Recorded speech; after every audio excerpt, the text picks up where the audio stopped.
for Celtic. McLaughlin sends over a good cross. That's awkward. Jimmy Boyle scrambles the ball away, but only as far as McKinley. That's for Van Hooijdonk. Great header! And Celtic are ahead! Pierre Van Hooijdonk scores his 8th goal in Celtic colours and sets the cup final alight. This has been typical of the Celtic play so far, because they've used either side well. Josh McKinley gets in a tremendous cross there, and Van Hooijdonk gets up brilliantly, meets it perfectly, really gives the goalkeeper no chance. But Celtic have used both flanks very well in the early stages, and obviously Van Hooijdonk there has shown the threat that he possesses. Tremendous start for Celtic. A perfect start for Celtic, and their huge support terminates a 6-year drought for Celtic.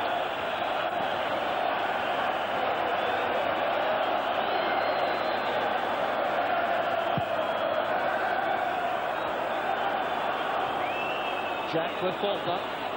Here's McIntyre. The final whistle goes. Celtic have won the 10th Scottish Cup.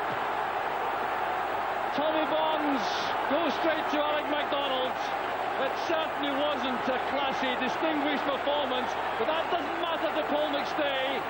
Look at the joy on the captain's face. It's been a tough, grinding performance all the way through, but Celtic have achieved their target, which was victory this afternoon. They've won the 10th Scottish Cup. They're in Europe next season, and these supporters are all set to celebrate. Yeah, it was a convincing performance, but it's all down to that good early start to Celtic, that tremendous goal by Van Hooijdonk. But look at those supporters. They don't care how it was won. They've won the cup, and they're going to celebrate. And at the end of the day, I think that really Celtic probably edged it, simply because of that good and positive start. But unconvincing performance, however much it was. Those players, those supporters, and the management team are entitled to enjoy themselves tonight. So the handshakes on the pitch there reflect the level of sportsmanship around, and the Celtic players show the relief in the ranks. They made the breakthrough. It may well be the crucial breakthrough. Tommy Bonds reflects on the Scottish Cup win of 1965, when Billy McNeil headed the winning goal, setting Celtic up for a terrific run. Pierre Van Hooijdonk enjoying the spirit of the moment without question. John Martin goes round the Celtic players with congratulations. They certainly made Celtic battle all the way. It was never easy. John Martin beaten just once by Pierre Van Hooijdonk's superb header.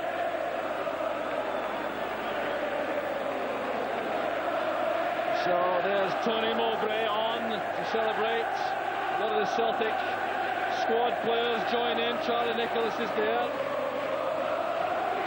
And down on the track, Rob McLean. The long 6-year wait for a trophy is over. How are you feeling? Well, I'm absolutely delighted for the people that support us. You can see them all around us here, and that's what Celtic Football Club is all about. We're only here as people to do a job for them. They're the guys that pay the money, they pay the wages, and we're their servants, and I'm absolutely delighted for them. What did you think about the quality of the game? I thought everybody played well in the game, competed very well and done what they were good at. I didn't think we played well at all, but I think, to be fair, we're under a hell of a lot more pressure than everywhere. What now, Tommy? Obviously you look at this and winning one trophy doesn't cover up your assessment of the whole season. Well, what now? I'll go and give Peter Grant a good kiss, because I thought he was absolutely unbelievable today. And I don't know what they've done without him today. It was absolutely magnificent. And for him more than anything, I'm absolutely delighted. And for our captain McStay, which is a particularly hard time, I'm just so thrilled for him. And hopefully 1 or 2 cheques might be written over the summer. Well, we know the guys we want, and we'll go and do our business now and get them in here. Well done, Tommy. Thanks very much. So the captain there, Paul McStay, huffed by Charlie Nicholas. It's an ambition he was trying to achieve before long, was to hold a cup aloft. He'll have that opportunity in a few moments from now. But for the moment, these Celtic players savour the moment on the pitch. The supporters stay there waiting for the trophy to be presented. And the runners-up there wait for the moment when they're called forward to collect their medals. Solemn faces, but they've contributed to a very tough final. But Celtic had to battle very hard to win. And only their second cup defeat in 14 matches this season. Jimmy Sanderson leads the team up. They hope that we'd like the cup. It isn't for that purpose, it's simply to collect the runners-up medal. So the typically solemn faces of the runners-up as they go forward. Alan Lawrence caused Celtic lots of problems in the match with his space up front.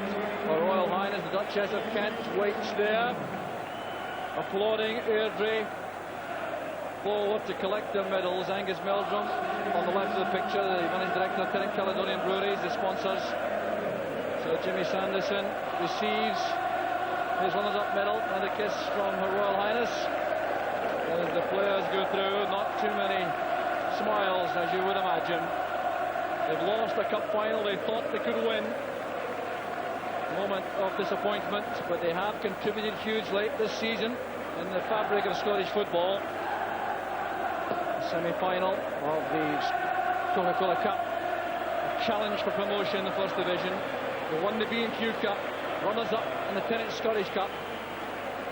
Kenny Black is his second runners-up medal there. Alan Lawrence goes through. Paul Jack, reserve goalkeeper, Willie McCulloch. And now the stage is clear for the winners. And now you'll see totally different expressions and faces. Tommy Burns among his players there. Brian O'Neill unfit to play. Simon Donnelly gets a big hug from the manager. Peter Grant, the man, Tommy Burns, rates so highly, is congratulated for his contribution. The man of the match, named by the sponsors, Tennants, tears on his face, but not on the face of Paul McStay. He has a quiet smile of satisfaction as he makes his way forward. Blows a kiss to the stand. Going to collect the Tennant Scottish Cup, decked with these green and white ribbons. And wait for the roar when this is held aloft to the Celtic supporters.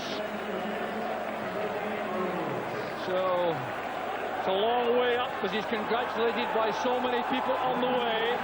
The moment Paul McStay's been waiting for. The presentation of the Tennant Scottish Cup to Paul McStay. Well, Tommy Burns savoured the moment like all the supporters all around. They've waited 6 long years for this. And it's Paul McStay's 4th winners' medal, but clearly one which means so much to him. A happy man, without question. John Collins goes through.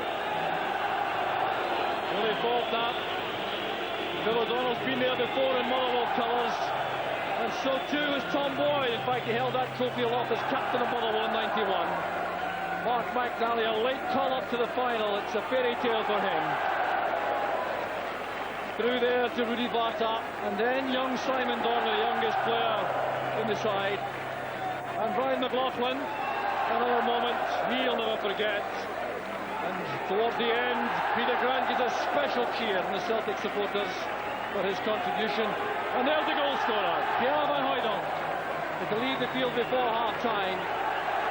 Tosh McKinley too enjoys the moment behind him. On the substitutes, goalkeeper Gordon Marshall is there. There's Pat Bonner, his 5th final, his 3rd winners' medal.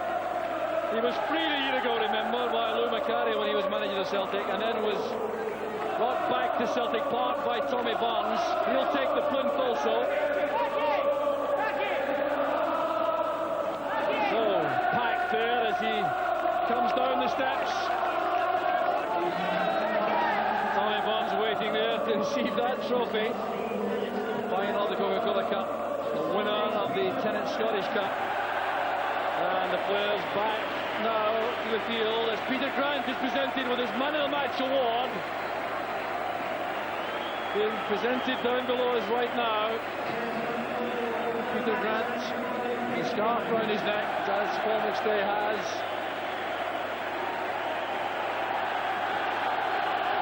So Tommy Burns showing the relief of winning a trophy in his first season as Celtic manager. So, the Royal Highness Duchess of Kent has completed her task as the photographers gather around the Tennant Scottish Cup winners. for the photograph session. Peter Grant joins in. Well, the story told there. The 10th Scottish Cup winners of 1995. Andy Walker there also.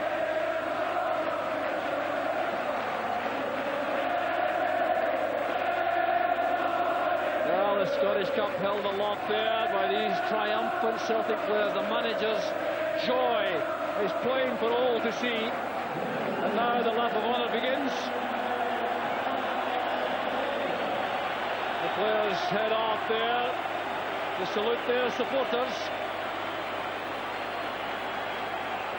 Rudy Vata there, the Albanian, with Paul McStay.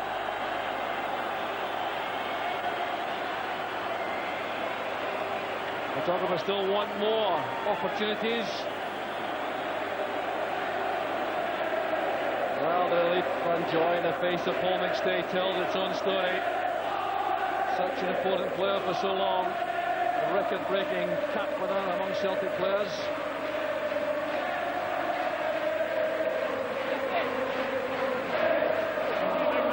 Paul, how is it feeling? Absolutely unbelievable. It's something I've dreamed about for the last 5-6 years. We fought hard and long, eventually won it. Maybe not a great performance today, but over the piece we clearly deserved the winner today, definitely. And you've suffered more than most in terms of the long wait. I think we've all suffered. The fans have suffered, I've suffered, players have suffered. City's been long overdue. I think we're going to enjoy tonight. Hopefully it's beginning the good things now, but just enjoy the day anyway. John Collins, not the most beautiful of games possibly, but the result right for Celtic in the end. The result was terrific, but as you say, we're a little disappointed we're not putting a great show, but at the end of the day, we won the cup, and at the end of the day, that's all that matters for these people in France. Did you think he'd maybe knocked in number 2 with a diving header? Yeah, probably should have put the back in it, but it's history now. The Celtic fans would like to know, will you be here next season? It's every other week you're linked with another club. Well, that's speculation. But I hear my contract, but today's not about John Collins, it's about the team and the victory. Would you like to be part of this, progressing with Tommy Burns? Without doubt. Thanks. Pierre, how did it feel? You didn't last too much of the game, but you got the all-important goal. Yeah, it's a fantastic feeling, and yeah, this when you see the supporters and you see the emotion, and you know where you play football for, and it's magic. Tell me about the goal. What do you recall of it? It was a cross from the left-hand side, and yeah, I came before my man, and yeah, I had it well. As easy as that. Yes. And are you looking forward to getting more reinforcements brought in during the summer, with maybe some more top quality players coming in to help you out? Yeah, of course. I think the manager looks for 2 top quality players, and yeah, we need them to be in a big club in Europe, and that's what we want. What do you think of these supporters? Yeah, for me there are no bigger supporters than this one. Enjoy your night. Yeah, well done. thank you very much.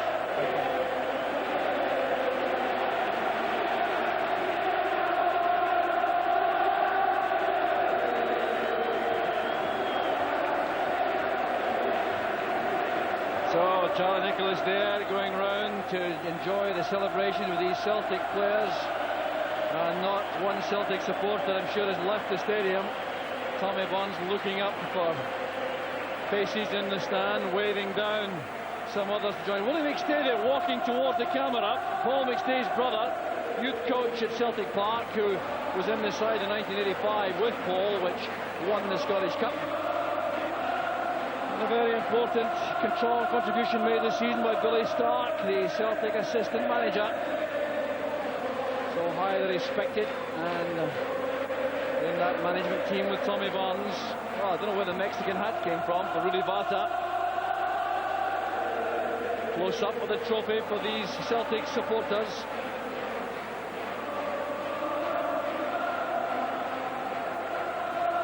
Well, the singing goes on around the stadium. Well, Billy, I mean, you've been in this position many times. There seems to be an incredible sense of relief among these players. Well, you know, I sense a similarity to way back in '65 when we won it against Dunfermline, and I think it was just absolute relief that once again something was happening. And you know, you look at these fans, you look at these players, they don't really care that performance wasn't brilliant. They won the cup, they're going to celebrate. They've got a couple of months to think about next season, and tonight's going to be a night of enjoyment for them. So the faces there in the stands showing the pleasure resulting from this 10th Scottish Cup win by Celtic. And it's clear that even players have enjoyed a lot of success, like Charlie Nicholas there. It's still a moment to be savoured. They don't come along often enough for these players. Peter Grant thought, I'm sure, for a long time in the last sport that he wouldn't be on the field, but he has been able to play and win the Man of the Match award. Well, supporters found his way through the cordon of support of stewards. Another one there trying to get towards Peter Grant. The stewards and police working hard to keep fans away. Tony Mowbray there, decked in a sea of Celtic scarves.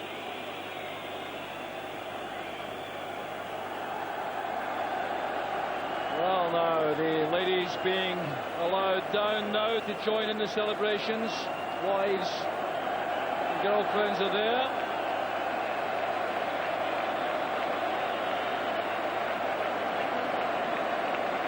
A very young fan, and may well be a member of the Burns family, I suspect. I wonder if Tony Mowbray can have any more scars around his neck. Paul McStay reluctant to let that cup go. Waited a long time to hold it aloft as the captain of Celtic.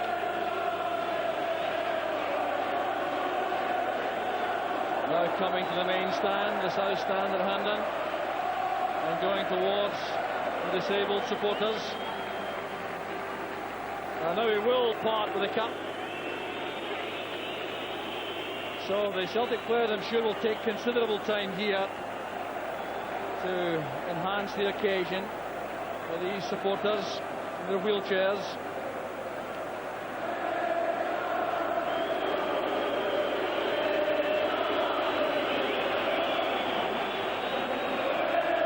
All the Celtic players going along the line there, the youngsters also.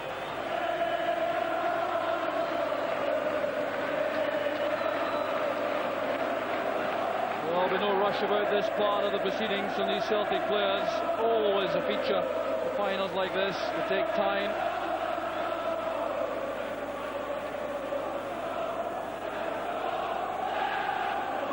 Well, you can see the imbalance too in the supports, because the Celtic supporters here almost filling the stadium still.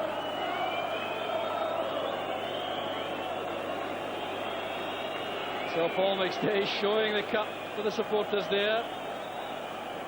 Coming along the line there and taking time out here to their great credit to ensure that these supporters have a close-up of the cup and meet their heroes. And Tommy Burns there being congratulated.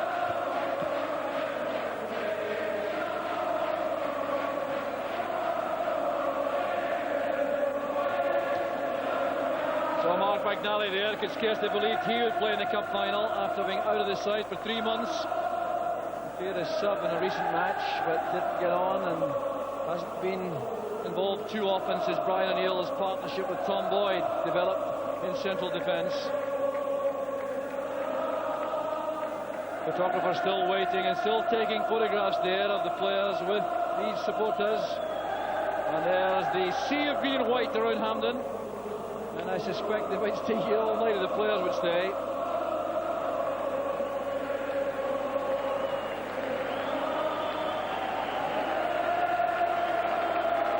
Well, these scenes reflecting the joy and the relief in the Celtic ranks about breaking this hoodoo of 6 years, getting their hands on a trophy again.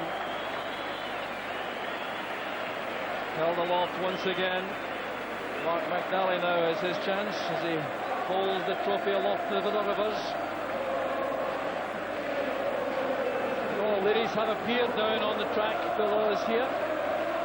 Here's Willie McStay with Mark McNally. He knows the feeling too, having been the company side.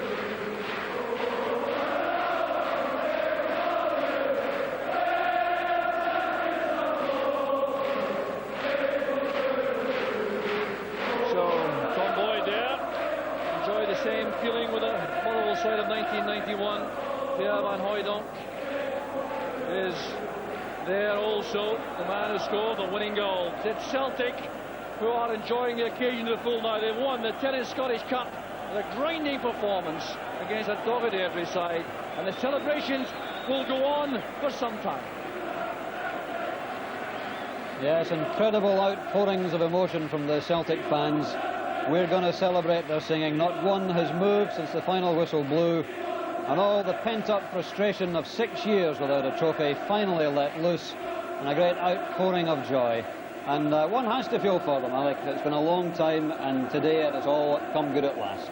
Yep, wasn't a good game, as everybody has, I think, said, but you know, Celtic won't be worried about that. I think there's 3 reasons why they won the cup today. The whirlwind start, first 10 minutes, the solid defensive display, and a great performance from Peter Grant. Thoroughly deserving his man of the match. Sorry to get thoroughly deserving the man of the match award. They're all unanimous in that. Yeah, I was just going to say, Willie, you'd obviously go along with that. For a player who 2 weeks ago looked as if he had no chance of playing, he was quite immense, wasn't he? Yeah, he's made that spot his own, just sitting in front of the back four, and as the game progressed, then he became more and more involved in it, because really Celtic had to defend and defend well in the second half. I looked at Boyd and McNally before the game, and I questioned whether they would put up a performance and get an understanding quickly enough to see them through. As the game went on, then they grew more and more in confidence, and they had to deal with a lot of high balls into the box in the second half, and they dealt very well with it. They were stalwarts, and Celtic defended well in the second half, but they were pushed back, and you know, frankly, I think you've got to talk about Airdrie. And I mean, that's one thing you can say about them. A lot of them, they can walk away from Hampden with their heads held high, because they put an awful lot into that game. It's not all about cup finals. There's a long road to a cup final. I'm sure Celtic will be disappointed in their performance, but I watched them against Hibs in the semi-final, and they were superb. So one perhaps balances out the other, and it's all these games that goes down to making Celtic tenants Scottish Cup finalists and winners. Obviously Celtic will enjoy the celebrations, but Alec, Airdrie dominated that second half, didn't they? They did. It's incredible to think that we're sitting here watching Celtic camping in their own half and holding out, really. But, you know, as Willie said, they dealt really with the high balls. Paquet lost one in the second half. But other than that, I felt that, you know, Airdrie didn't really hurt them behind the Celtic defences. Maybe they would have wanted to. But it was a great performance for Airdrie, and they weren't disgraced by anyone. I mean, it's probably the better side in the second half. But well, let's see again the goal which has won this 1995 Tennant Scottish Cup. Peter Grant there was the man of the match, but here's the goal. It was Tosh McKinley's cross from the left, and Pierre Van Hooijdonk repaid the transfer fee with that one header after 9 minutes, and it was in many ways a goal fit to win a cup final, really. Yeah, I mean, he gets up really well. I think his initial movement away from the ball to start with allows him the momentum to come through and over the top of Hay and get a powerful header down into the corner. But a very good ball again, you know, from the left-hand side of the park, worked in, and a very good header, really leaving Martin not too much chance. Although he's not too far away from it when you see it from that angle. But a very good goal, and one fitting of winning the trophy. And the moments that Paul McStay had waited so long for, he's had a friend and Scotland teammate of yours, Alec. You obviously will feel for Paul at a moment like this. Well, watching the celebrations of the Celtic lads, been there before, and it's one of the best feelings in the world, winning a cup, and Paul's got his hands in the trophy at last. Thoroughly deserved. And there he is, the big Dutchman who now knows what Scottish football is all about, and what Celtic is all about, and what those fans are all about. They really have been tremendous today. It's now something like 25 minutes since the final whistle blew, and not one has moved, and they may not move for a while yet. At last, Celtic have their trophy. And let's just confirm, by the way, Peter Grant was the man of the match, and the winner of our man of the match competition was Craig Keir, who's from Mintlaw in Grampian, and he'll be off to the Charity Shield match in August at Wembley, so well done indeed to Craig Keir, who correctly predicted that Peter Grant would be the man of the match. So it wasn't a classic second half, as the lads have been saying, but let's just look back at one or two of the incidents which did catch our eye. In fact, John Collins had a couple of chances to win the match for Celtic fairly on in that second half. Let's take a look at those. Firstly, a shot, and then a header, all very close together. Alex, what about this one?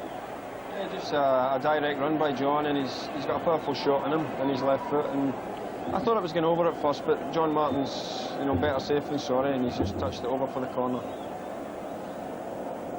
And then Willie Faulkner does awfully well here, Willie, doesn't he? Yeah, it's good pace. I mean, he makes a good run in behind Hay, gets to the byline and puts in a particularly good cross. A bit of misunderstanding between the Airdrie defence, and what a chance that was. But I suppose John Collins isn't renowned for his aerial power. I'll be disappointed that he didn't, again, at least hit the target, as McNally didn't do early on in the game. But a good move, very good run from Faulkner. And yet, over the piece, the Celtic midfield was maybe a little bit disappointing, Alec. Neither Collins, McStay, O'Donnell, when they came on, were able to impose themselves. But that's I suppose, in no small way down to Airdrie, and they certainly stopped those guys playing. And then you've got an unlikely hero in Peter Grant, who I think threaded that through ball for Willie Faulkner to deliver the cross for John Collins' header. And Grant showed today that he's not only a tackler, he can pass the ball a wee bit as well. Talking of his tackles, Airdrie might have felt that they had a penalty here, but I think we can prove that in fact it was an absolutely terrific tackle by Peter Grant. This is a sensational tackle. In fact, Nipper, the ball didn't run kindly for Nipper Lawrence, and Grant get back, goal side. You see him going down, playing the hero's part there with an injured knee as well. It was a great tackle, one that any defender would have been proud of. I would have expected Lawrence to have gotten away from him, knowing his pace. But no, it's a good performance by Grant. In fact, probably even better than good. Whether you'd endorse Alex's thoughts on this one, presumably. Yeah, you've just really got to keep your eye on the ball. It's a dangerous area. In fact, there's a question there whether you tackle or whether you try to usher Lawrence out towards the byline. But Peter made the decision in his time and had to be good, and it was good. I think such was his confidence at that time, Willie, you know, that he's committed himself to that tackle. Other times, if you're not playing so well, maybe your confidence isn't so high, you would stand off it, you know, but he's been fully committed, confident in the knowledge that he would win it. One last incident we can maybe take a look at, another good save by John Martin very near the end, in fact with just a couple of minutes left. Willie Faulkner getting through and striking a shot low down to John Martin's right hand, and he really saves this very well, Willie, doesn't he? Yeah, I mean, it's a good left foot drive, and it comes off John's knee there. But at that incident there, it's all about angles, isn't it? Goalkeepers coming out, make sure that there's no any spaces between them and the front post, and just standing up, making it difficult for the striker to score. And John did his work perfect. Yeah, so there we are. That's about it then from us for this cup final. Just a final thought. Can Celtic go on from here? Do you feel that there'll be a better side next season because of the confidence they'll take from this, Alec? Well, it's certainly given them a platform to build on. Had they lost today, then I don't know whether they're going from here, but certainly they'll be delighted in that dressing room. The Celtic Legions will be buzzing tonight in the streets of Glasgow, and I'm sure that Tommy will now put pressure on Fergus McCann to give him the money he needs to get the players that he wants to make Celtic regularly successful, not cup winners every 6 years. All right then, we'll leave you with the last word, Alec. Thanks to you both for coming in this afternoon and enjoying the final with us. Enjoy the summer. We'll see you again next season. But of course, the headlines at Hampden today have been made by Celtic and by Pierre van Hooijdonk, the first Dutchman to score in a Scottish Cup final. He did so after just 9 minutes. And for Celtic, the long wait without a trophy is finally over. It finishes, Airdrieonians 0, Celtic 1. And the cup will go back to Celtic's refurbished home at Parkhead. We're back with highlights of today's final at 10:40. Meanwhile, from Willie, from Alec, from all of us here at Hampden, goodbye for now.